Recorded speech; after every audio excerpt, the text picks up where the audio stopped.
রহমত পূর্ণ হক প্রভাত আমার, রহমত পূর্ণ হক প্রভাত আমার।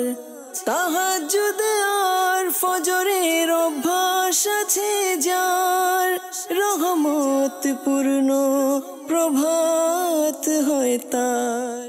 আলহামদুলিল্লাহি রাব্বিল আলামিন, আসসালাতু ওয়াসসালামু আলা সাইয়্যিদিল মুরসালিন, আম্মা বা'দু, ফাআউযু বিল্লাহি মিনাশ শাইতানির রাজীম, বিসমিল্লাহির রহমানির রহিম।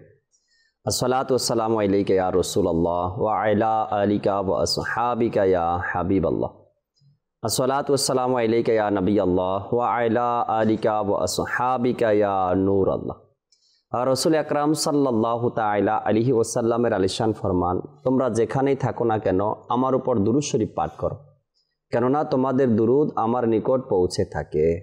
সাল্লু আলাল হাবিব সাল্লাল্লাহু তাআলা আলা মুহাম্মদ সাল্লাল্লাহু তাআলা আলাইহি ওয়াসাল্লাম। মাদানী চ্যানেলের দর্শক শ্রোতা, আরও একবার উপস্থিত হয়েছি রহমতপূর্ণ প্রবাদ এই অনুষ্ঠানে। যে যেখান থেকে আমাদের অনুষ্ঠান দেখছেন, দূরে কিংবা কাছে, দেশে কিংবা প্রবাসে, সকল দর্শককে জানাই আন্তরিক মোবারকবাদ। আলহামদুলিল্লাহ, আমরা এই রহমতপূর্ণ প্রবাদ অনুষ্ঠানে কোরআনে পাকের তেলাওয়াত শ্রবণ করে থাকি। হামদে বারি তাআলা, নাতে মুস্তাফা সাল্লাল্লাহু তাআলা আলাইহি ওয়াসাল্লাম। আর সবসময় আমরা ভিন্ন ধরনের একটি বিষয় নিয়ে আলোচনা করার চেষ্টা করি। আজকেও একটি বিষয় নিয়েছি আলোচনা করার জন্য, জানাবো আপনাদেরকে, শোনাবো। আর আজকের বিষয় সম্পর্কে আপনাদের কল নিব, এসএমএসও পড়ব ইনশাআল্লাহ তাআলা। আসুন ভালো ভালো নিয়ত সহকারে কারি সাহেব থেকে আমরা শুরুতেই কোরআনে পাকের তেলাওয়াত শ্রবণ করে নিই। সাল্লু আলাল হাবিব সাল্লাল্লাহু তাআলা আলা মুহাম্মদ সাল্লাল্লাহু আলাইহি ওয়াসাল্লাম। আউযু বিল্লাহি মিনাশ শাইতানির রাজীম।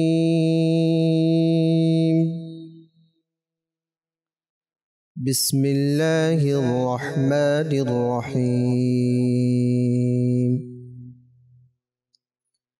ইয়া আইয়ুহাল্লাযীনা আমানু রুকউ ওয়াসজুদু ওয়া'বুদু রাব্বাকুম ওয়াফআলুল খায়রা লা'আল্লাকুম তুফলিহুন। وجاهدوا في الله حق جهاده هو اجتباكم وما جعل عليكم في الدين من حرج ملة أبيكم إبراهيم هو سماكم المسلمين من قبل وفي هذا ليكون الرسول شهيدا عليكم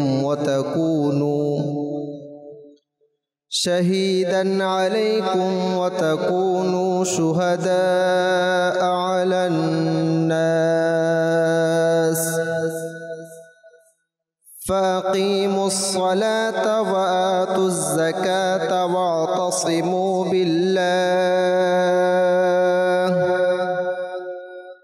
هو مولاكم فنعم المولى ونعم النصير صدق الله العظيم وصدق رسوله النبي الكريم صلوا على الحبيب صلى الله تعالى على محمد صلى الله تعالى عليه وسلم। আলহামদুলিল্লাহ, আল্লাহ তাআলা অনেক বড় এক নিয়ামত এটাও, যে মাদানী চ্যানেলের মাধ্যমে নিজের ঘরে বসে আমরা প্রতিদিন রহমতপূর্ণ প্রবাদ এই অনুষ্ঠানে কোরআনে পাকের তেলাওয়াত শুনতে পাই। জানি না এই তেলাওয়াত শোনার মাধ্যমে কত শত মুসলমানের, কত শত ইসলামী ভাইয়ের, ইসলামী বোনের নিজের মধ্যেও আগ্রহ জেগে উঠেছে কি আমিও কোরআনে পাকের তেলাওয়াত শুরু করে দিই, আমিও কোরআনে পাকের তেলাওয়াত করব। আলহামদুলিল্লাহ। আর এর প্রমাণ আপনারাই আমাদেরকে দিয়ে থাকেন কল, এসএমএসের মাধ্যমে। আলহামদুলিল্লাহ। দর্শক, আজকের অনুষ্ঠানে একটি বিষয় নিয়েছে আলোচনা করার জন্য। সকল বিষয়ের একটা বাস্তবতা থাকে। বাস্তবতা অনেক বড় এক কঠিন জিনিস। এই দুনিয়াকে কেউ চিরস্থায়ী মনে করে। চিরস্থায়ী এই জন্য মনে করে সে নিজের আখেরাতকে ভুলে গিয়ে এই দুনিয়াকে এমনভাবে নিজের আপন বানিয়ে নিয়েছে, এই দুনিয়ার বাস্তবতা সে খুঁজে পায়নি, এই দুনিয়ার বাস্তবতা সম্পর্কে তার ধারণাই নেই। আবার অনেক মানুষ এই দুনিয়াকে এমন তুচ্ছ করেছে, এমন তুচ্ছ ভেবেছে যে সে আখেরাতকে প্রাধান্য দেওয়ার কারণে তার আখেরাত সুন্দর হয়েছে, সে এই দুনিয়ার যে বাস্তবতা রয়েছে সেটা সে খুঁজে পেয়েছে, এই জন্য সে তুচ্ছ মনে করেছে। যেহেতু প্রতিটা জিনিসেরই বাস্তবতা আছে, সে বাস্তবতা অনেকে উপলব্ধ করতে পারে, আবার অনেকে পারে না।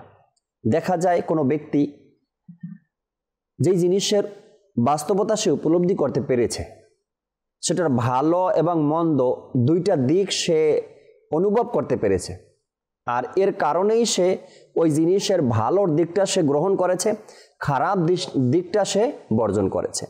দুনিয়ার বাস্তবতা যদি কোনো ব্যক্তি বুঝতে পারত, দুনিয়ার বাস্তবতা যদি সে দেখতে পারত, জানতো, অধ্যয়ন করত, জ্ঞান অর্জন করত, তবে সে দুনিয়ার যে ভালো দিকগুলো রয়েছে যেটার কারণে আমাদের আখেরাত সুন্দর হবে, ওই জিনিসটা মানুষ গ্রহণ করত।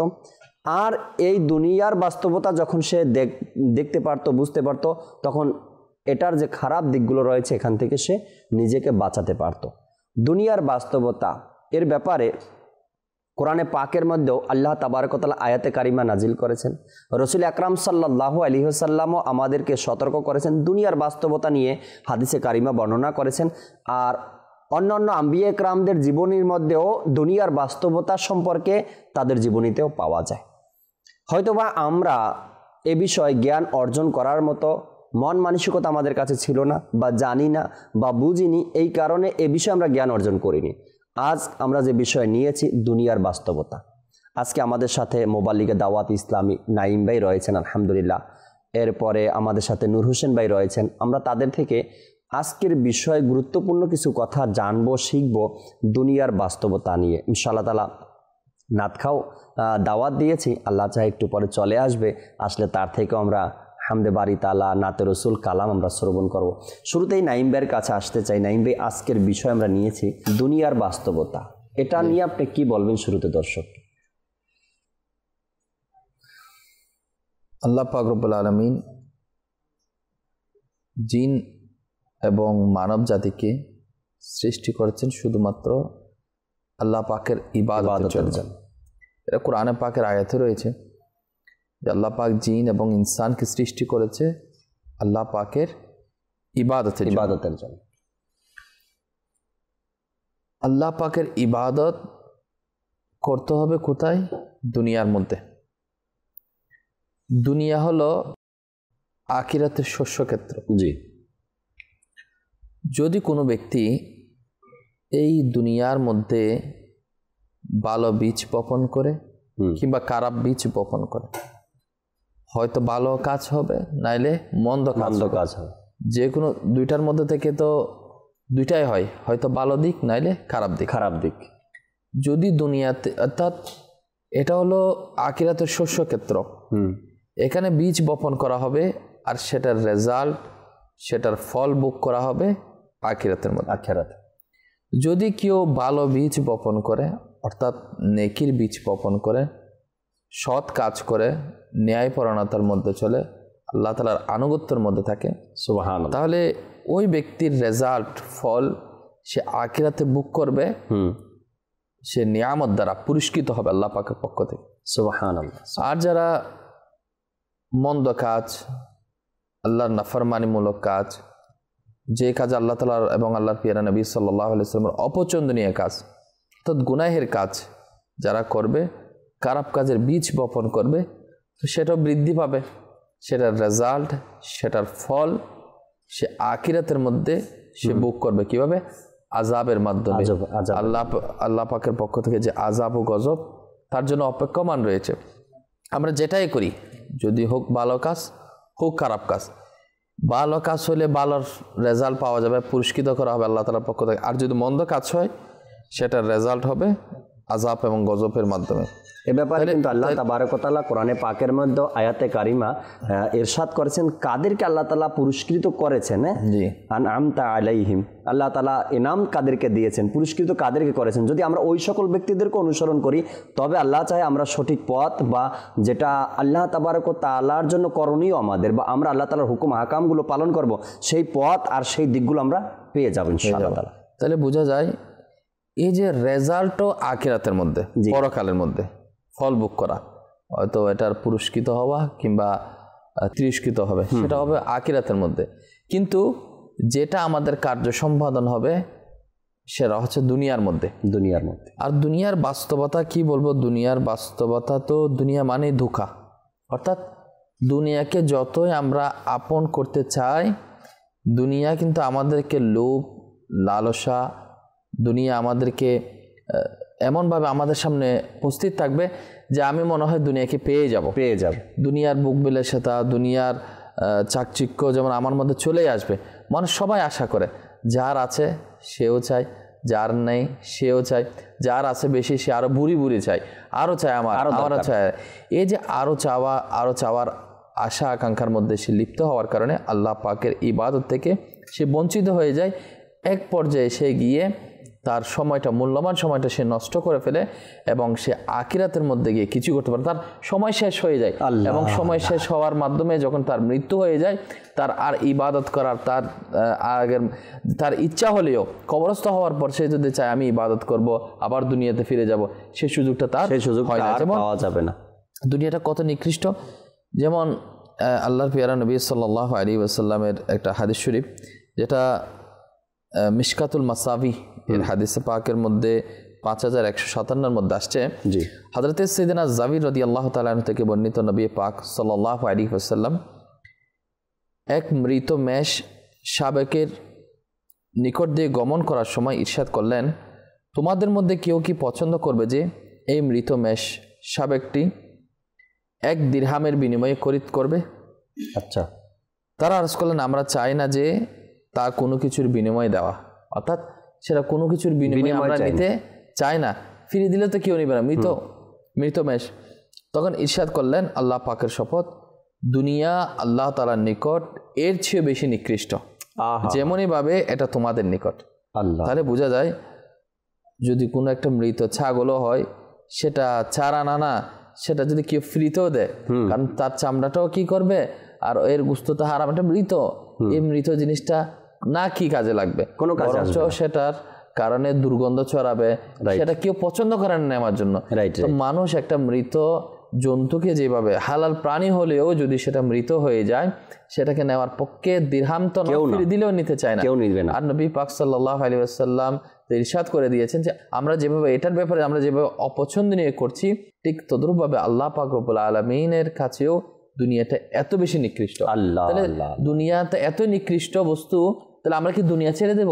তাহলে দুনিয়া ছেড়ে দিব না, দুনিয়াতে তার থাকতেই হবে। দুনিয়া থেকে তো আমরা চলে যাওয়ার কোনো তো চান্স নাই। আল্লাহ পাকের হুকুম যেদিন হবে সেদিন আমরা যাব। কিন্তু এই যে সময়, এই যে হায়াতের মধ্যে আমরা রয়েছি, এটার মধ্যে আমরা নেকির কাজে ব্যয় করব, অর্থাৎ দুনিয়ায় থাকবো ঠিক, কিন্তু দুনিয়ার মধ্যে ভালো কাজের মাধ্যমে আখিরাতের জন্য প্রস্তুতি নিতে হবে, তাহলে কামিয়াব হবে। অন্যথায় এই দুনিয়ার মধ্যে যদি আমরা দুনিয়ার রঙে রঙিন হয়ে যাই, তাহলে দুনিয়ায় দুঃখার মধ্যে ফেলে দিবে। এর বাস্তবতা হবে, রেজাল্ট হবে, সেখান থেকে আমরা যে কিছু পাবো তার কোনো ভিত্তি নেই, কিছু পাবোই না। আর আল্লাহ তাবারক ওয়া তাআলা অগ্রিম কোরআনে পাকের মধ্যেই এ ব্যাপারে আমাদেরকে ঘোষণা করে দিয়েছেন, আমি তোমাদেরকে দুনিয়াতে পাঠিয়েছি পরীক্ষা স্বরূপ, দেখবো কার রেজাল্ট ভালো হয়, কার আমল ভালো হয়।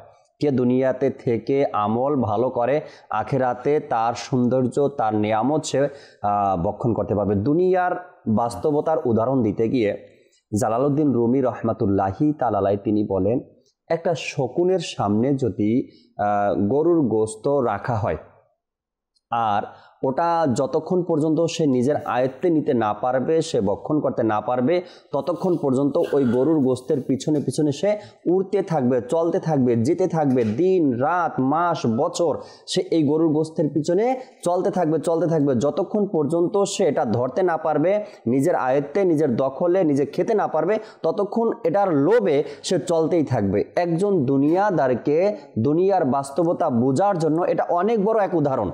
আজ আমরা এই দুনিয়ার বাস্তবতা আমাদের সামনে এমন এক জিনিস হয়ে গিয়েছে, ঠিক শকুনের সামনে এই গরুর গোস্তের মতোই আমরা এই দুনিয়াকে পাওয়ার জন্য ছুটেই চলেছি সকাল থেকে সন্ধ্যা পর্যন্ত। নাইম ভাই, হালাল হারাম, মিথ্যা, গীবত, চগলখড়ি, ওয়াদা খেলাফি, এরপরে পরের সম্পদকে আত্মসাৎ করা, এরপরে বিভিন্ন কিছুর মধ্যে আমরা লেগে রয়েছি। এই যে আপনি বলছেন যে লেগে থাকা, সময়কে ব্যয় করছে, কোনো হালাল হারাম কোনো তাওয়াক্কু করছে না, যেমন ইচ্ছা তেমন চলে, সে আমার মতো, আমি আল্লাহকে হিসাব দিব, তোমাকে আমি আল্লাহকে হিসাব দিব, আপনি কে বলার, আমার কাছে আমি করি, আপনি আমাকে ছেড়ে দেন, আমার ব্যাপারে আপনি মাথা দিতে আসবেন না, আমার যেমন ইচ্ছা আমি তেমনই করব, আপনি কেন আমাকে বোঝাতে আসবেন, আপনি নামাজ পড়েন, আপনি নামাজ নিয়ে আপনি থাকেন, আপনি আমাকে বোঝাতে চেষ্টা করবেন না।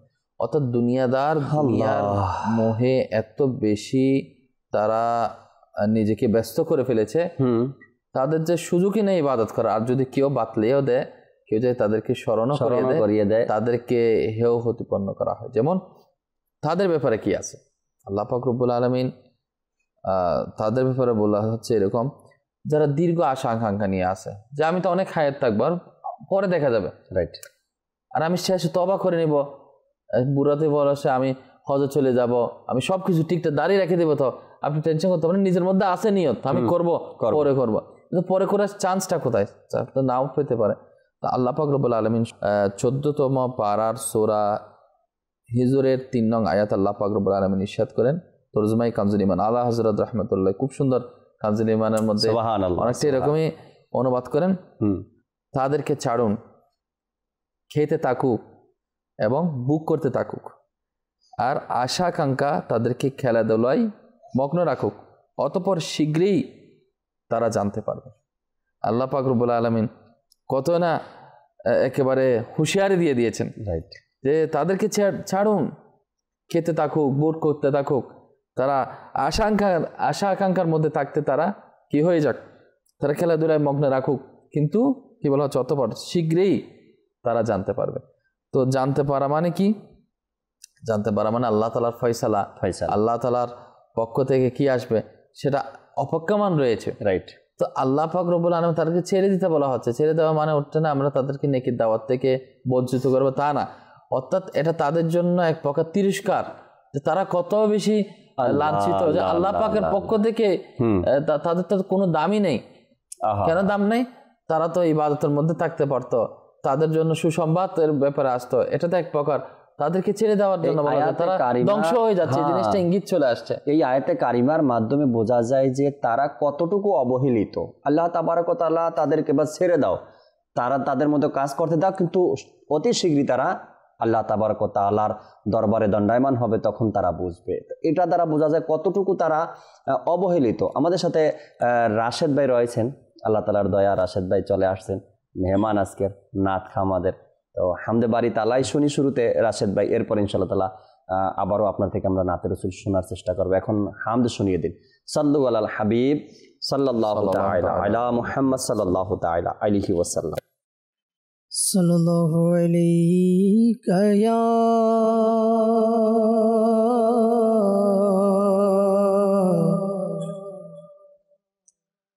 রাসূলুল্লাহ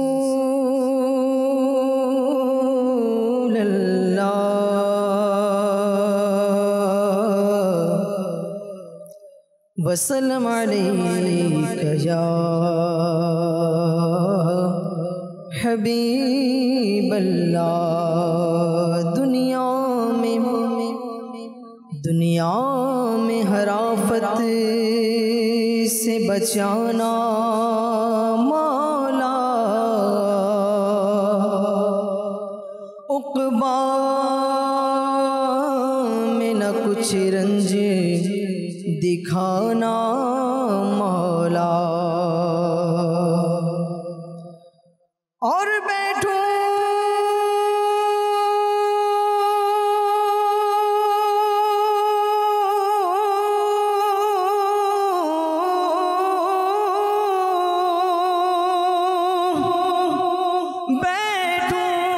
जो दरे पाक पैगंबर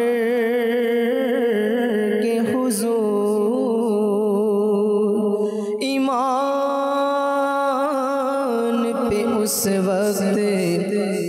ठिकाना मौला सल्लल्लाहु अलैका या रसूल अल्लाह वसल्लम अलैका या हबीब अल्लाह।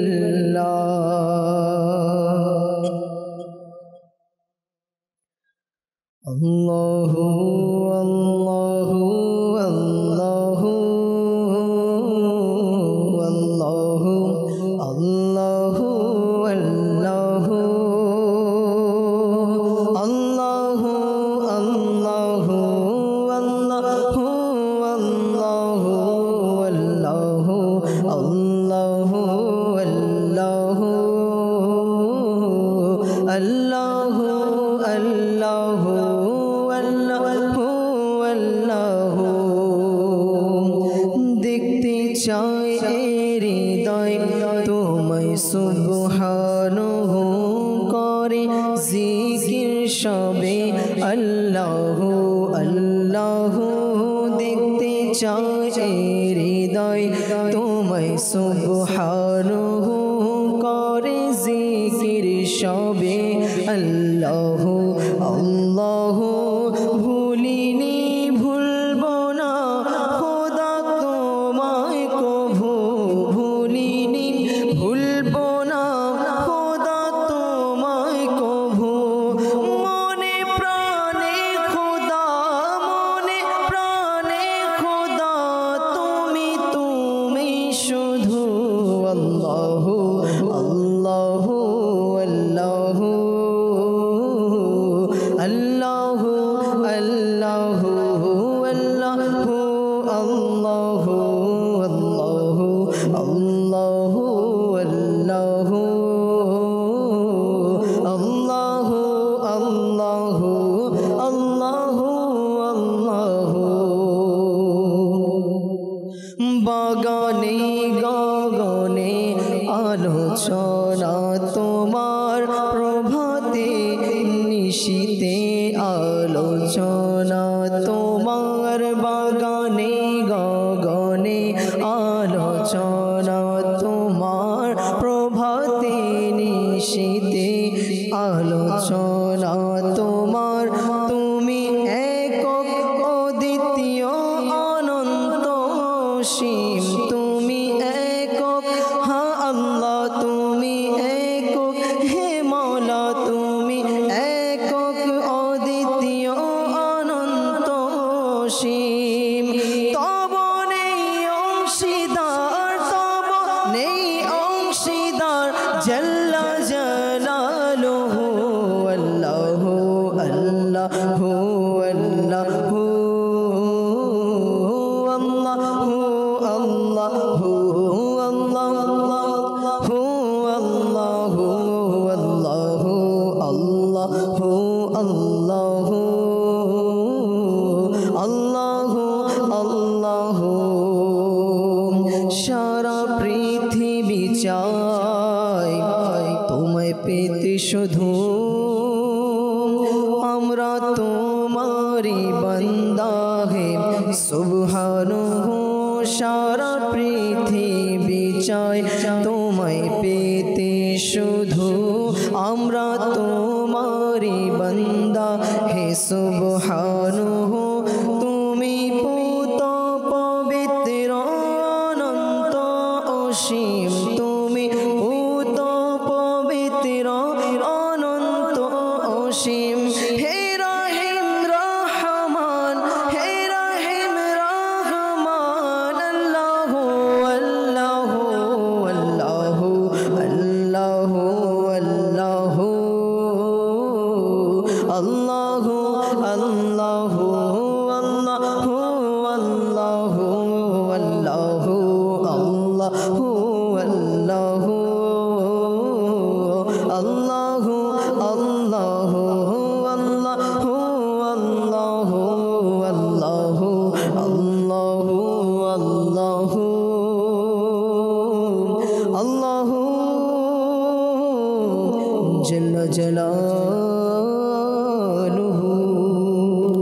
মাশাআল্লাহ মাশাআল্লাহ, আল্লাহ তাআলা বরকত দিক। আমাদের সাথে নূর হোসেন ভাই রয়েছেন, কিছু মাদানী ফুল দর্শকের উদ্দেশ্যে। আলহামদুলিল্লাহি রাব্বিল আলামিন ওয়াস সালাতু ওয়াস সালামু আলা সাইয়্যিদিল মুরসালিন বিসমিল্লাহির রহমানির রহিম। দুনিয়া এর বাস্তবতার বিষয়ে আলোচনা। দুনিয়ার বিষয়ে, দুনিয়ার অর্থ যদি আমরা জানি, দুনিয়ার অর্থ, আবিধানিক অর্থ বলা হয়েছে নিকটবর্তী। নিকটবর্তী, জি। দুনিয়াকে দুনিয়া বলার কারণ এটাও যে মানুষের কাছে দুনিয়া আখেরাতের তুলনায় অতিশয় নিকটবর্তী। অর্থাৎ আখেরাত আমাদের পরবর্তী জীবন, এর আগে হচ্ছে আমাদের কাছে দুনিয়া। দুনিয়া, তো এই দুনিয়াটা আমাদের কাছে এত নিকট, এই জন্য এটাকে দুনিয়া বলা হয়।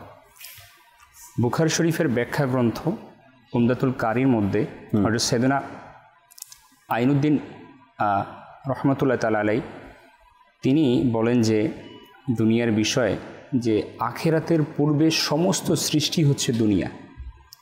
আখেরাতের পূর্বে সমস্ত সৃষ্টি হচ্ছে দুনিয়া। এটাকে এভাবে বলা যেতে পারে যে দুনিয়ার স্বর্ণ, রৌপ্য, এই যে বিষয়গুলো রয়েছে এবং এগুলো দিয়ে যা কিছু আমরা ক্রয় করব, আমাদের নিজস্ব প্রয়োজনীয় অপ্রয়োজনীয় যে বিষয়গুলো রয়েছে দ্রব্যাদি, এই সমস্ত কিছুই হচ্ছে দুনিয়া। রাইট। এই দুনিয়ার যে বিষয়গুলো রয়েছে, দ্রব্যাদি যে বিষয়গুলো, এটাকে আবার কয়েকটি ভাগে ভাগ করা যায়। কোনো কিছু বিষয় রয়েছে যেটা আমাকে দুনিয়াতে আমার প্রয়োজনে আমি সেটাকে ব্যবহার করব, কিন্তু এটার ফল আমি আখেরাতেও পাবো। আবার কিছু বিষয় আছে যেটাকে যদি আমি আমার প্রয়োজনীয় স্বার্থে ব্যবহার করি, এটার জন্য আমাকে আখেরাতে দুর্ভোগ ভোগ করতে হবে। এখন আমাকে বাছাই করতে হবে এই দুনিয়াতে আমি কোন জিনিসটাকে সিলেক্ট করব। রাইট। এখন এই দুনিয়াতে থাকতে গিয়ে আমরা পূর্বে আলোচনা করেছেন, আলহামদুলিল্লাহ আমাদের নাইম ভাই আপনি নিজেও বলেছেন যে দুনিয়াটা হচ্ছে পরীক্ষার জায়গা। তো এখন এখানে আপনি পরীক্ষা দিতে এসেছি।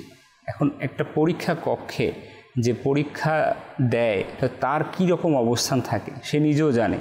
তার কয়েকটা বিষয় তার খেয়াল করতে হয় যে আমি পরীক্ষার খাতায় কি লিখব।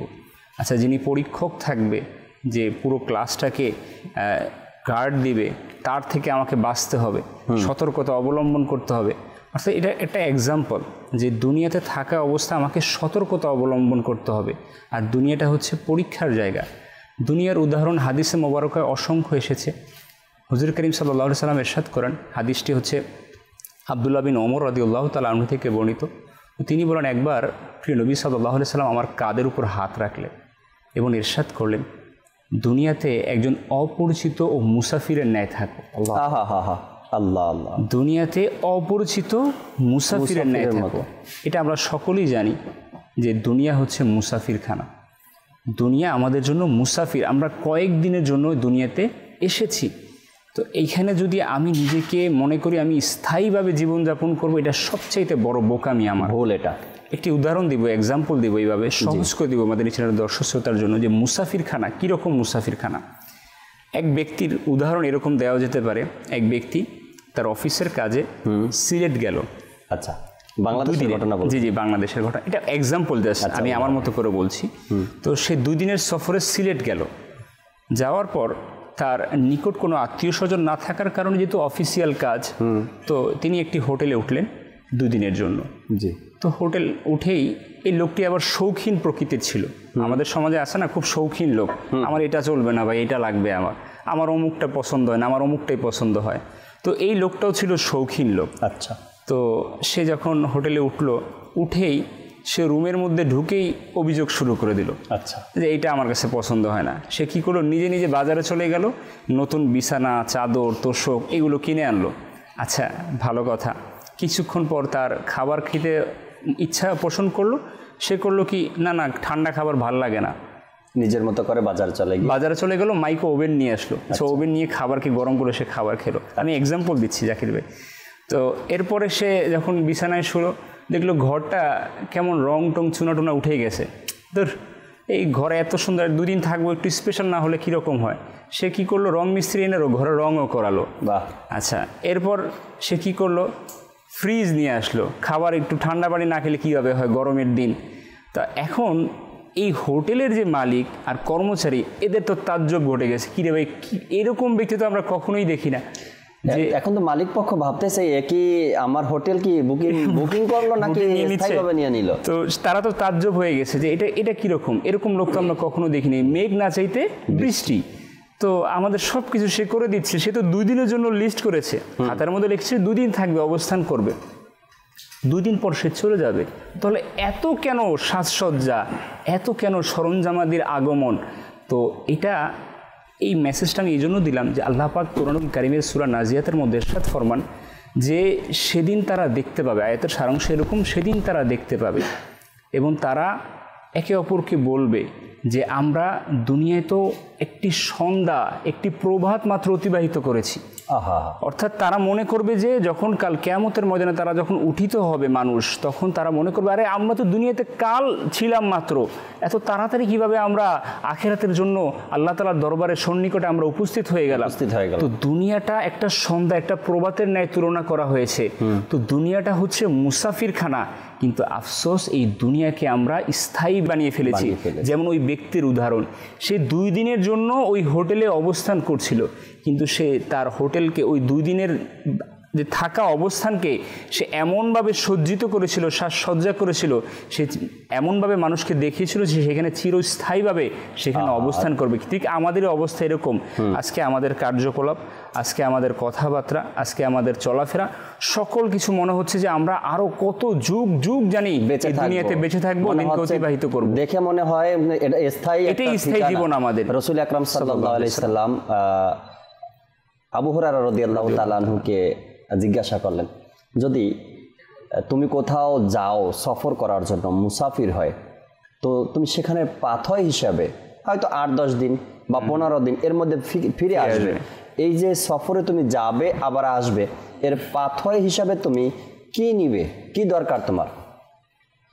আবু হুরায়রা রাদিয়াল্লাহু তাআলা আনহু বলেন, ইয়া রাসূলুল্লাহ, আমি যদি কোথাও যাই 10-15 দিনের জন্য, তো যাওয়া এবং আসা এর মধ্যে হয়তো বা কিছু রাত পড়বে, কিছু দিন পড়বে, তো বিছানা আরামের জন্য আমার সাথে একটা কম্বল থাকবে, আর রাস্তায় চলার জন্য যাওয়ার আসার মধ্যে বাস কোনো রকম রুটি আর পানি বা কোনো ফল ফ্রুট খেয়ে যেন আমি গিয়ে আবার ফিরে আসতে পারি, ছোট্ট একটা থলে হলেই আমার জন্য যথেষ্ট, যার মধ্যে আমি কিছু মুদ্রা, যার মধ্যে আমি একটা কম্বল রাখতে পারি, যাব আমি চলতে থাকবো, ক্ষুধা লেগেছে তো কিছু ক্রয় করব, সেখান থেকে খাবো, আবার যখন রাত হয়ে যাবে আমি কম্বল বিছিয়ে যেন শুয়ে যেতে পারি। তো একজন মুসাফিরের তো এর চেয়ে বেশি প্রয়োজন হয় না ইয়া রাসূলুল্লাহ। হুজুর আকরাম সাল্লাল্লাহু আলাইহি সাল্লাম ইরশাদ করলেন, তুমি তো ঠিক বলেছ, কিন্তু যারা দুনিয়াদার আছে তাদেরকে দেখো, তারা যেন এখানে স্থায়ীভাবে চলে এসেছে। দুনিয়াদারদেরকে ইশারা করে রাসূল আকরাম বলেন স্থায়ীভাবে চলে এসেছে। দেখা যাচ্ছে কি স্থায়ীভাবে সে কাজ করার জন্য চেষ্টা করতেছে।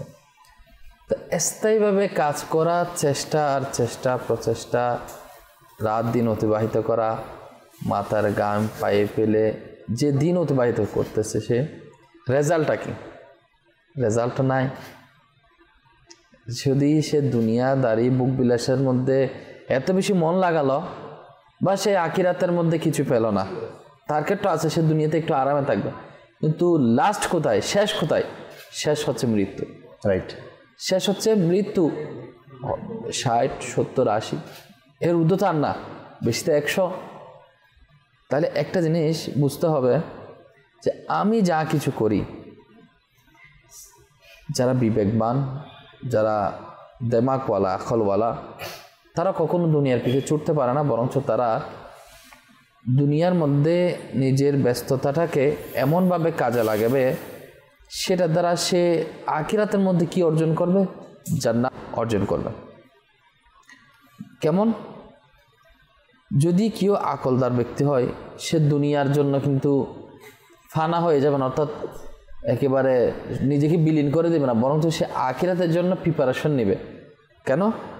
বুখারী শরীফে 3250 হাদিসে পাক আসছে এরকম যে নবী পাক সাল্লাল্লাহু তাআলা আলাইহি ওয়াসাল্লাম ইরশাদ করেন, জান্নাতের একটি চাবুক পরিমাণ স্থানও দুনিয়া ও তার মধ্যে সকল জিনিসের চেয়ে উত্তম। একটা চাবুক পরিমাণ স্থান, একটা চাবুক কতটুক জায়গা দখল করবে? তাহলে এই অল্প জায়গাটাও বলা হচ্ছে দুনিয়া এবং দুনিয়ার মধ্যবর্তী যত কিছু আছে সবচাইতে উত্তম হলো কি রয়েছে ওই একটা চাবুক পরিমাণের স্থান।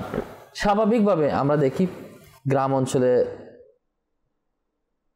পরিমাণে জমি বেশি পাওয়া যায় কিনতে গেলে, যত সিটি এলাকায় আসে পরিমাণে কমে টাকার ফিগারটা বেড়ে যায়। তাহলে জান্নাতে একটা ইট পরিমাণ সম পরিমাণ জায়গার দামটা কেমন হতে পারে সেটা আমাদের জ্ঞানের মধ্যে আকলের মধ্যে আসবে না। সেটা কিন্তু এমনিতে কিনা সম্ভব না। নেকির মাধ্যমে, ইবাদতের মাধ্যমে, আল্লাহ তাআলার আনুগত্যের মাধ্যমে যারা পাবে আল্লাহ পাক তাদেরকে পুরস্কৃত করবে। এখন বিষয় হলো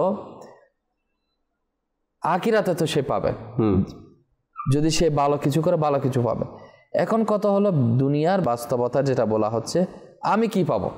যে আমি কি এখন জান্নাতের জন্য কি জান্নাতের নিয়ামত পাওয়ার জন্য প্রিপারেশন নিচ্ছি?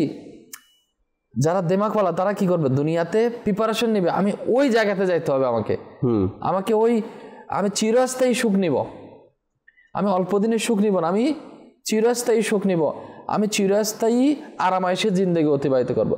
আল্লাহ পাক যে নিয়ামত রেখেছে, আল্লাহ পাকের পক্ষ থেকে যেটা আমাদের জন্য সজ্জিত করেছে, জান্নাত বানিয়েছে আল্লাহ পাক রব্বুল আলামিন কার জন্য? আল্লাহ পাক আল্লাহর বান্দার জন্য বানিয়েছে।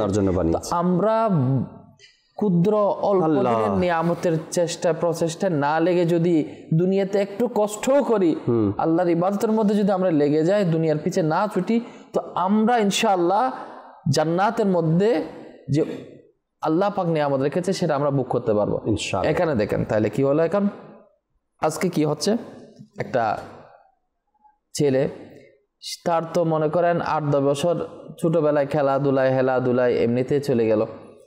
এরপর তার শিক্ষা জীবন সে লেখাপড়া করতেই আছে, কোচিং সেন্টার, স্কুলে যাওয়া, এরপর কলেজে যাওয়া, বিশ্ববিদ্যালয়ে যাওয়া, আসা যাওয়াতে তার সময়গুলো ব্যয় হতে যাচ্ছে।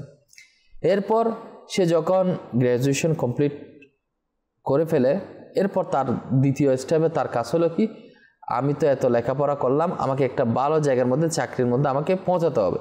তাহলে সে চাকরি করতে গিয়ে বিভিন্ন ধরনের এক্সাম দেওয়া, ছুটাছুটি করা, ব্যস্ততা, নিজেকে এমন ব্যস্ত করে তাকে একটা চাকরি করতে হবে, তাকে প্রয়োজন এস্টাবলিশ হতে হবে, তাকে প্রতিষ্ঠিত হতে হবে। আচ্ছা, এই যে চাকরি পিছিয়ে করতে করতে করতে যদি এবার তার রিজিকের একটা সন্ধান মিলেই গেল, তো সেখানে উপনীত হয়। এবার তাকে যদি বলা হয়, ভাই আমার তো চাকরি জীবন, এতগুলো আপনাদের মতো এতগুলো করার সময়টা কই? স্বাভাবিক রেজাল্ট এরকম আছে। শিক্ষা জীবন তো তার চলেই গেল, যে এখন তো ভাই লেখাপড়া শেষ করে একদিন করব। তাহলে একটা ধাপ সে পার হয়ে গেল, দ্বিতীয় ধাপ সে কর্মময় জীবন তার যখন চলে আসে, তখন সে ওই দিক দিয়ে ব্যস্ত হয়ে যায়। এরপর যখন সে সংসার করে, সংসারের বউ বাচ্চা, তাদের ভরণ পোষণ, তাদের দেখভাল করা ইত্যাদি ইত্যাদি, অর্থাৎ অন্যকে খুশি করা, অন্যকে রাজি করা, অন্যের সুখের জন্য পুরো জীবনটাই সে না রাতকে রাত মানে, না দিনকে দিন মানে, ক্লান্ত পরিশ্রম করে তার সে একটি স্থানের মধ্যে তার পরিবারকে সুখ দেওয়ার জন্য। এর পরবর্তী স্টেপে সে কি হয়, এরপর দেখা যাচ্ছে সে জমি জমা, তারপর ব্যাংক ব্যালেন্স বানানো, অর্থ সঞ্চয় করা, সে লেগে আছে কেন? তার পরবর্তী প্রজন্মের জন্য। আচ্ছা দেখুন, তাহলে সে নিজের জন্য কি করছে? তার শিক্ষা জীবন শেষ হলো, কর্মময় জীবন শেষ হতে যাচ্ছে, সংসার জীবনের মধ্যে সে ব্যস্ত হয়ে গেল, এত পরিশ্রম, এত টাকা, এরপর তার সবর আসছে না, তার কি বলে এটা, অল্প তুষ্টি আসছে না, আল্লাহ পাকের পক্ষ থেকে যতটুকু দিয়েছে সেটার উপর সে রাজি খুশি হচ্ছে না, সে আরো চায়। এক সময় দেখা যাচ্ছে সে তার কোথায় নামাজ, কোথায় আল্লাহর হুকুম হাকাম মান্য করা, পরিবারকে তো সময় দিতে হবে ঠিক, কিন্তু সে এমন ব্যস্ত হয়েছে যে ব্যস্ততার কোনো মানই হয় না। এক পর্যায়ে এরকম করতে করতে করতে করতে করতে তার মৃত্যু চলে আসে। তাহলে দেখেন, যাদের জন্য পরিশ্রম করে বিদেশে গিয়ে, অর্থাৎ বিদেশে গিয়ে প্রবাস জীবন সে অতিবাহিত করলো, না পরিবার কি না করেছে, অর্থাৎ নিজে না খেয়ে নিজের পরিবারের মুখে দিয়েছে। হ্যাঁ, পরিবারকে রিজিক, পরিবারের জন্য রিজিক অন্বেষণের জন্য আমরা যাব, ব্যবসা বাণিজ্য, চাকরি বাকরি করব, একটা লিমিট টাকা দরকার, কিন্তু যতটুকু পেয়েছে সেটা সে ক্রস করতেছে, আরও চায়।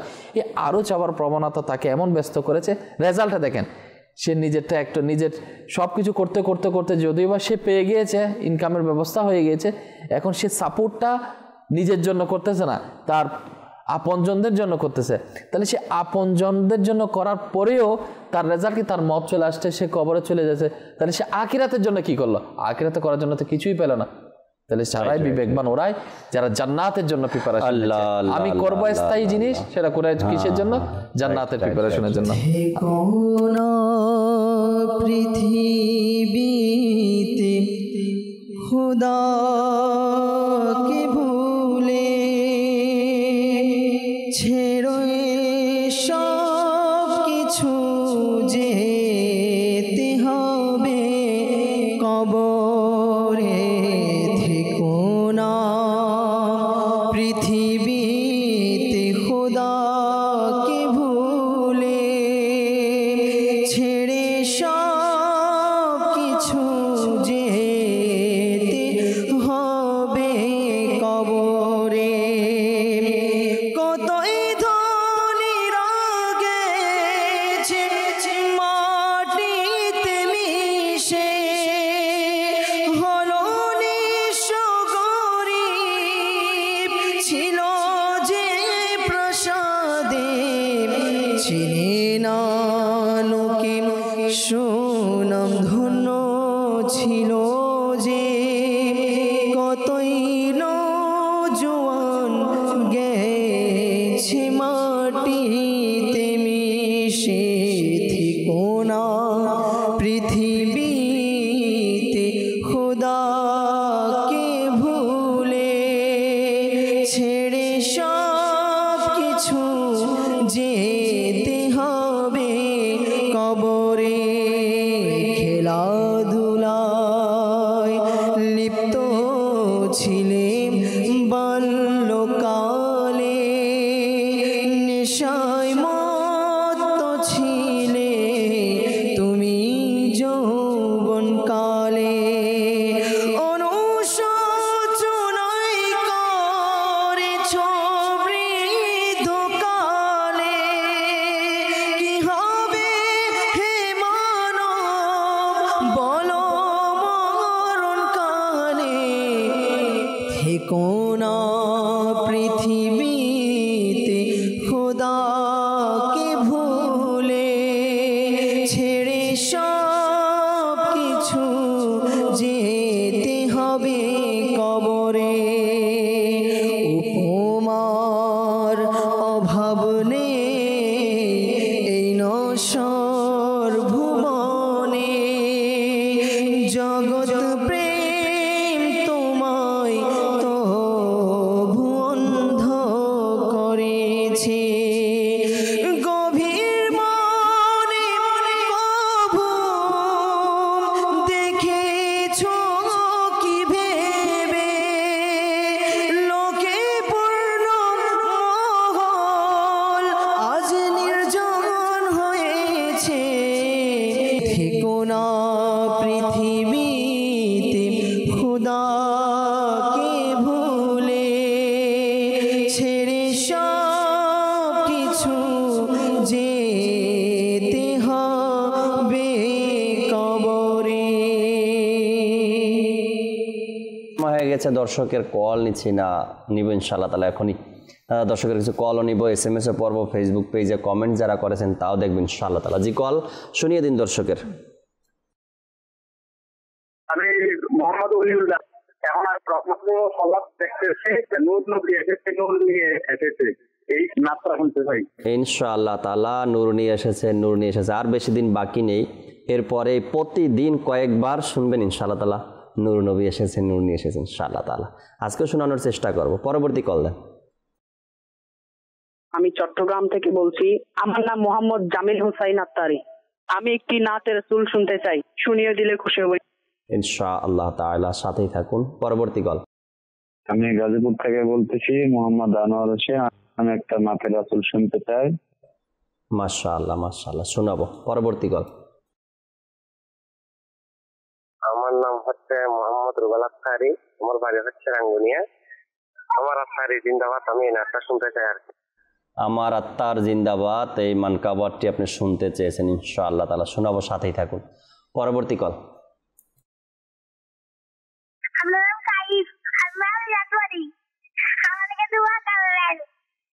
আপনার জন্য দোয়া করবেন ইনশাআল্লাহ তাআলা। অনেকে আমাদের ফেসবুক পেজের সাথে আছেন, শাহ আলম ভাই আছেন ওমান থেকে, এরপরে আরেকজন রাঙ্গামাটি থেকে আমাদের সাথে আছেন, অনুষ্ঠান দেখছেন, শুকরিয়া। আলমগীর ভাই আমাদের সাথে আছেন, অনুষ্ঠান দেখছেন। আরেকজন লেখলেন আসসালামু আলাইকুম। ওয়ালাইকুম সালাম, কেমন আছেন আপনারা? আলহামদুলিল্লাহ রাব্বিল আলামিন, ভালো আছি। ওসমান গনিয় ভাই আমাদের সাথে আছেন। এরপরে আরেকজন লেখলেন খুব সুন্দর একটি অনুষ্ঠান, আজকের বিষয় খুব ভালো, শুকরিয়া। আব্দুর রাজ্জাক ভাই কিশোরগঞ্জ থেকে আমাদের অনুষ্ঠানের সাথে আছেন। এরপরে আরেকজন লেখলেন আমি একটি নাতে রসুল শুনতে চাই, রাশেদ ভাই থেকে নাতে রসুল শুনতে চাই। কোনটা? রাশেদ ভাইয়ের পছন্দের নাচ শুনতে চাইছেন। সব নাতই রাশেদ ভাইয়ের পছন্দ, এই কারণে রাশেদ ভাই সবসময় পড়েন নাতে রসুল। এরপরে শাহিদ ভাই কুমিল্লা থেকে আমাদের সাথে আছেন। মিসবা ভাই আছেন আমাদের সাথে, মাশাআল্লাহ অনেক সুন্দর লাগছে প্রিয় ইসলামী ভাইদেরকে। আমি হবিগঞ্জ মাধবপুর থেকে জিসান আত্তারি দেখছি, আমাকে একটি নাচ শুনিয়ে দিন, আর টিয়া নাই পয়সা নাই কেন যেতাম।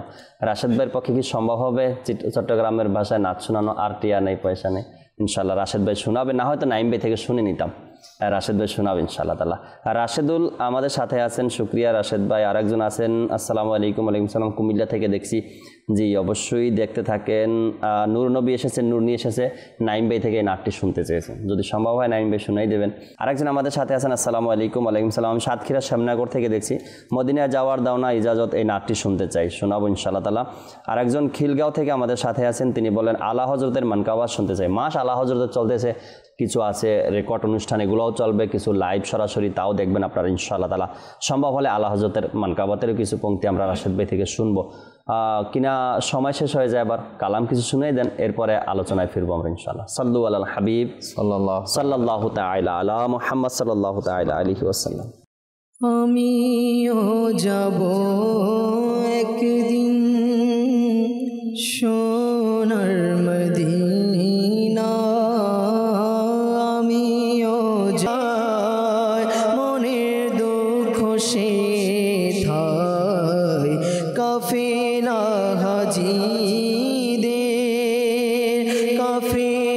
হাজিদের যখন দেখি আমি, আমার মনে ইচ্ছে জাগে যেতে মদিনা। কাছে ডেকে নাও না মদনী মদিনে वाले, আমায় একটু দিদার দাও না মদনী মদিনে वाले। যখন হবে তোমার দিদার, তখন ঈদ হবে আমার স্বপ্নে শোনা মদনী মদিনে वाले।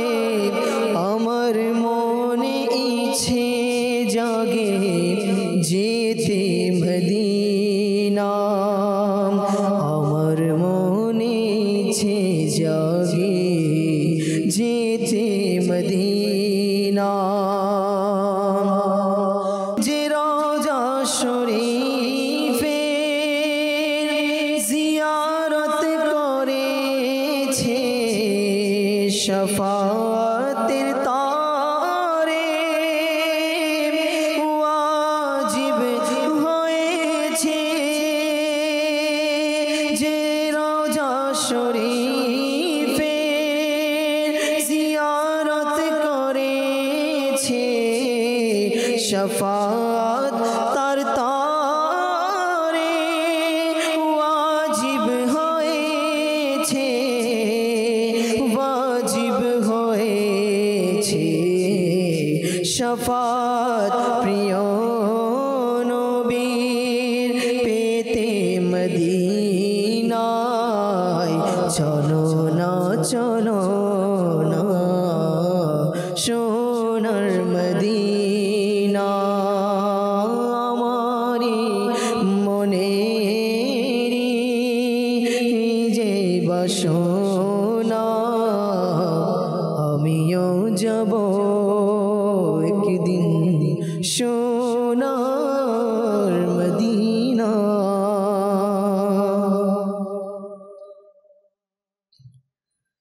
আইটিয়া নাই পয়সা নাই কেনে সাইতাম সোনার মদিনা কেনে সাইতাম আয় টিয়া নাই পয়সা নাই কেনে যাইতাম সোনার মদিনা কেনে যাইতাম মনে হতে যাইবার লাই কিন্তু টিয়া পয়সা নাই মনে হতে যাইবার লাই কিন্তু টিয়া পয়সা নাই মনে হর পাখির মতো মনে হর পাখির মতো উড়াল মারিতাম আয় টিয়া নাই পয়সা নাই কেনে যাইতাম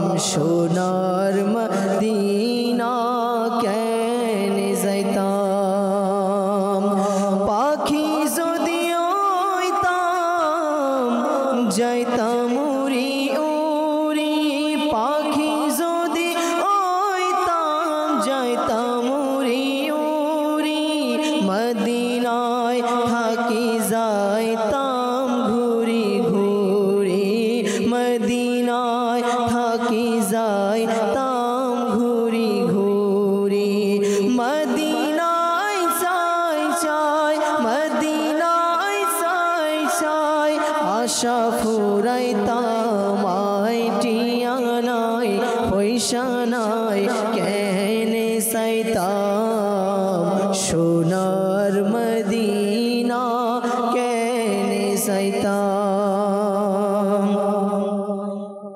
আই যদি হইতাম আকাশের তারা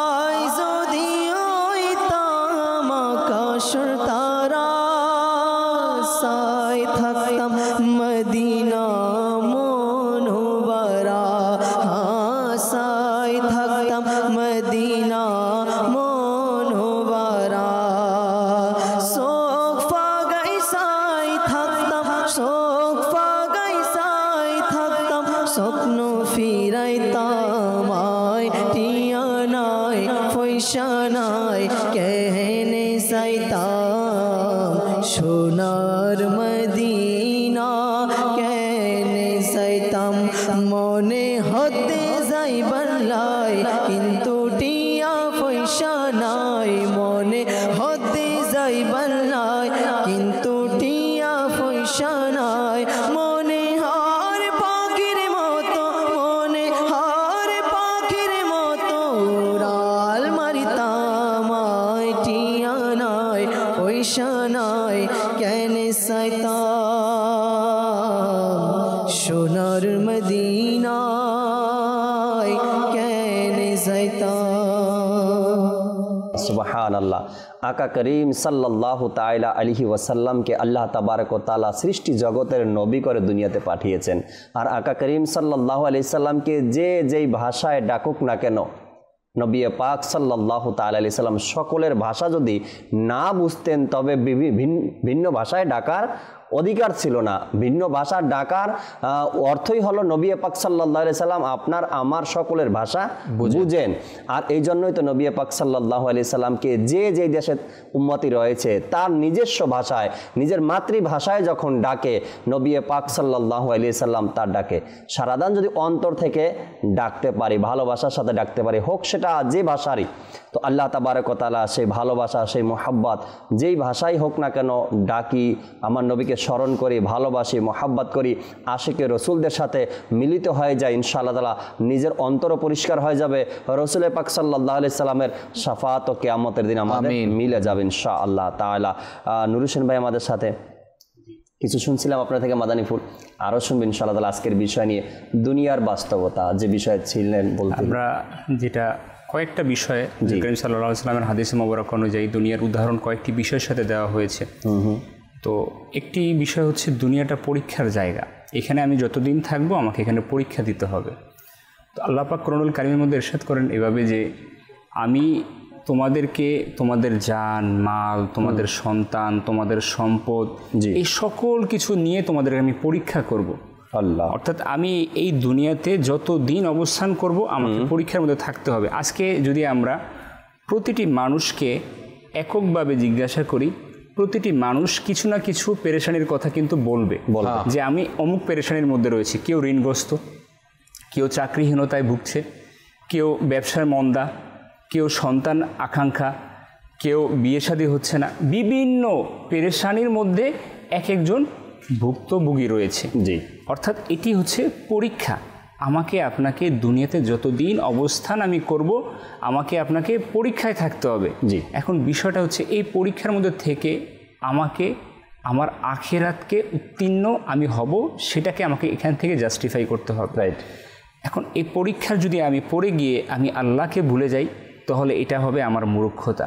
আর আল্লাহ পাক রব্বুল আলামিন কোরআনে পাকের মধ্যেও সে ব্যাপারে আলোচনা আসছে যে আয়াতে মোবারকার অর্থ হচ্ছে এরকম, তিনি যিনি মৃত্যু ও জীবন সৃষ্টি করেছেন যাতে তোমাদের পরীক্ষা হয়ে তোমাদের মধ্যে কার কর্ম অধিক উত্তম এবং তিনি মহা সম্মানিত ক্ষমাশীল। তো আহমদ বিন হাম্বল রহমতুল্লাহ তাআলার সন্তান ইনাদের দেখেন, আল্লাহ ওয়ালাদের জীবনে যদি আমরা দেখি না, ইনাদের থেকে বড় পরীক্ষা কেউ দেয়নি। ইনারা, এটা তো আল্লাহ তাআলার হুকুম যে আমার প্রিয়তম যে হবে আমি তাকে পরীক্ষা করে নিব। প্রিয় বান্দা, এটা যদি দুনিয়ারও মেসাল দেই না, যদি আপনি কিছু হাসিল করতে চান আপনাকে কিন্তু কষ্ট করতে হবে। কষ্ট ব্যতীত সেটা হাসিল করা যাবে না। আর যদি হাসিলও করে ফেলেন সেটার স্থায়িত্ব বেশি দিন থাকবে। আল্লাহ তাবারক ওয়া তাআলা আপনাকে আমাকে তার প্রিয় বানিয়ে নিবেন পরীক্ষা ছাড়া। যে মাটির, আমাদের জহিরুল ইসলাম ভাই প্রায় সময় উদাহরণটা দেন মাদানী চ্যানেলে, কি মাটির পাত্র যখন কেউ কিনতে যায় না, এটা ট্রাই করে কি আছে, ভালো আছে কিনা, ফাটা আছে কিনা বা কোনো ডিস্টার্ব আছে কিনা। যখন এটা যারা কিনতে যায়, যাদের অভিজ্ঞতা আছে, তারা জানে এখানে যখন টোকা দেয় হয়তো বা ভিন্ন একটা আওয়াজ আসে এখানে, হয় এরকম। বিলাল হাফসি রাদিয়াল্লাহু আনহুকে যখন আঘাত করা হচ্ছিল তখন বলতেছে, বিলাল হাফসি হাসতেছে, বলছে বিলাল তোমাকে আঘাত করা হচ্ছে, তুমি হাসতেছো কেন? আমি হাসতেছি এই জন্য যে তোমরা যখন বাজারে যাও, যখন মাটির পাত্র কিনো, তখন টকটক করে দেখো, আমার মালিকও আমাকে টকটক করে দেখতেছে আমি আমার মালিকের বান্দা কিনা, সঠিক বান্দা কিনা। এখানে একটা বিষয় আমরা যদি খেয়াল করি, একদিকে বুঝতে পারলাম দুনিয়ার বাস্তবতা হলে জিরো, এর মধ্যে কিছুই নেই। আর তাহলে আমরা করবোটা কি, আমরা চলবোটা কি? কিন্তু মানুষ সবাই তো জানে দুনিয়ার মধ্যে কিছুই নেই, সবাই এটা মুখ দিয়ে বলে দেয় যে দুনিয়ার মধ্যে আসলে দুনিয়াদারি করে কোনো লাভ নেই, আখিরাতের কাজ করতে হবে। এই বাক্যটা সহজ বাক্যে সবাই বলে দেয়, কিন্তু মানুষ এই দুনিয়াদারিত্ব থেকে কেটে উঠতে পারে না, পাশকারি উঠতে পারে না। তার করণীয়টা কি, করা দরকারটা কি, এবং সে কিভাবে একেবারে নিখুঁতভাবে সে থাকতে পারে, আমাদের প্রশ্ন আসতে পারে। যখন এটা তার মধ্যে চলে আসবে যে এই দুনিয়াটা আল্লাহওয়ালাদের জন্য তো এটা একটা কারাগারের মতো, বন্দিশালার মতো, আর কাফিরদের জন্য জান্নাত। যেমন নবী পাক সাল্লাল্লাহু আলাইহি ওয়াসাল্লাম এর একটা হাদিস শরীফ যেটা মুসলিম শরীফের মধ্যে আসছে, মুসলিম শরীফে 2956 হাদিসে পাকের মধ্যে আসছে, হযরত সিদরা আবু হুরায়রা রাদিয়াল্লাহু তাআলা আনহু থেকে বর্ণিত। তিনি বর্ণনা করেন যে নবী পাক সাল্লাল্লাহু আলাইহি ওয়াসাল্লাম ইরশাদ করেন, দুনিয়া হলো মুমিনদের জন্য কারাগার এবং কাফিরদের জন্য জান্নাত। তাহলে কাফিরদের জন্য জান্নাত, তারা এখানে বুক বিলাসের জিন্দেগি করবে, আরামায়েশের জিন্দেগি করবে, আর মুমিনদের জন্য কি কারাগার, জেলখানার মধ্যে। আচ্ছা, তাহলে এখন আমরা যদি যারা আমরা নিজেকে মুমিন দাবিদার করি, মাদানী চ্যানেলের দর্শক শ্রোতা যারা মুমিন দাবি করে, তাহলে আমরা একটু খেয়াল করি নবী পাক সাল্লাল্লাহু আলাইহি ওয়াসাল্লামের ফরমানের উপর কাফিরদের জন্য জান্নাত। তো যারা বুক বিলাসের জিন্দেগি, এখন অনেকে বলে আমরা তো কষ্ট করে আমরা নামাজ পড়ে, আমাদের উপর সব মুসিবত, আমাদের উপর সব জ্বালা যন্ত্রণা, যে আল্লাহ তাআলা পরীক্ষা করার জন্য আমাদেরকে পাঠিয়েছেন যে কোন ব্যক্তিটা আল্লাহ পাকের দরবারে উত্তম রয়েছে, ভালো রয়েছে। তাহলে আল্লাহ পাক পরীক্ষা করছে একদিকে, আবার অন্য দিক দিয়ে অনেকে নিরাশ্রয়িত হয়ে যায়। কেমন সে দেখতে কিরে, এরা তো দুনিয়াদারি এতভাবে করতেছে, তাদের কোনো নাই সমস্যা, নাই পেরেশানি, তারা তো অনেক ভালোভাবে চলছে, আর আমরা আল্লাহ পাকে জিকির করি, তিলাওয়াত করি, এত কিছু করি কষ্টের মধ্যে, এরপরও যত কষ্ট আমাদের জন্য। তো বুঝতে হবে আল্লাহ পাক রব্বুল আলামিনের পিয়ার হাবিব আলাইহিস সালাতু ওয়াস সালামের এই ফরমান যে মুমিনদের জন্য এটা কারাগার। আর তাহলে আমরা কারাগারের মধ্যে আছি, মুমিন ব্যক্তিরা কারাগারের মধ্যে আছে, তারা বিভিন্ন পেরেশানির সম্মুখীন হবে, মুসিবতের মধ্যে থাকবে। আর যারা কাফির রয়েছে তারা তো জান্নাতে। আমরা কাফির ব্যক্তিদের দিকে, যারা একেবারে ডর্নাটো রয়েছে, যারা বুক বিলাসের জিন্দগি রয়েছে, দিন ইসলামের থেকে বাইরে রয়েছে, তাদের দিকে তাকানোর কোনো অবকাশ নেই। আমরা তাদের দিকে চোখে কেন তাকাবো? আমরা কারণ কাফিরদের জন্য জান্নাত, আমরা কাফিরের দিকে কেন তাকাবো? আমরা আল্লাহওয়ালা, পরেশগার, নেককার, মুত্তাকি, যাদের অন্তরের মধ্যে নবী পাক আলাইহিস সালাতু ওয়াস সালামের মুহাব্বত রয়েছে, আমরা তাদের দিকে দৃষ্টিপাত করব। যদি আমরা তাদের দিকে দৃষ্টিপাত করি তো ইনশাআল্লাহ তাআলা ক্ষণস্থায়ী সুখ যদি আমরা হাসিল করতে গিয়ে আমাদের চিরস্থায়ী সুখকে আমরা হাতছাড়া করি, এটা তো বড় বোকামি। যেটা আমি বলতে নিয়েছিলাম জাকির ভাই, আহমদ বিন হাম্মদ রহমতুল্লাহ তাআলা আলাইহি, ইনার জীবনী যদি আমরা দেখি অনেক কষ্টতে ইনি দিনপাত করেছেন। তো ইনার একবার সন্তান ইনাকে জিজ্ঞাসা করেন, আব্বা জান, আমাদের এই কষ্ট কবে দূর হবে? আমাদের এই পরীক্ষা কবে শেষ হবে? কিরকম উত্তর দিল আল্লাহ ওয়ালা, আল্লাহর নেক বান্দা কিরকম উত্তর দিল? তিনি বললেন, যেদিন আমরা পুলসিরাত পার হয়ে ওপারে যাব, এরপর জান্নাতে গিয়ে প্রথম কদম রাখবো, সেদিন আমাদের সেদিন আমাদের কষ্ট দূর হয়ে যাবে। অর্থাৎ এটা সম্পূর্ণ হচ্ছে আমাদের কষ্টের জায়গা, পরীক্ষার জায়গা। আমরা যাতে আমাদের সুখকে আরামায়েশের জন্য বিছানাকে না তালাশ করি, আমরা আমাদের সুখকে যাতে আমরা স্বর্ণরূপের দিকে তালাশ না করি, বড় বড় দালানের দিকে তালাশ না করি, গাড়ির দিকে তালাশ না করি, আমরা আমাদের সুখকে আল্লাহ তাআলার সিজদার দিকে তালাশ করি। এর জন্য আপনাকে একটা কথা বলি, এই যে বিষয় আল্লাহ পাকের ইবাদতের মধ্যে লেগে যাওয়া, এখন বর্তমান সমাজের মধ্যে, বর্তমান সোসাইটিতে যেটা করছে, আমাদের করণীয়টা কি? যেটা আমি বলতে চাচ্ছিলাম, আল্লাহ পাকের ইবাদতের মধ্যে মন লাগাতে হবে। যারা দুনিয়াদারিত্ব করতেছে কিংবা যারা কাফির সম্প্রদায় রয়েছে তাদের দিকে দৃষ্টিপাত করা যাবে না, কারণ তাদের জন্য সেটা কাফিরদের জন্য জান্নাত, তাদেরকে অবকাশ দেওয়া হয়েছে। আর যারা আল্লাহওয়ালা, যারা নেককার মুমিন, তাদের জন্য কারাগার। তাহলে আমরা করবোটা কি? আমরা ফেসে যাচ্ছি কোথায়?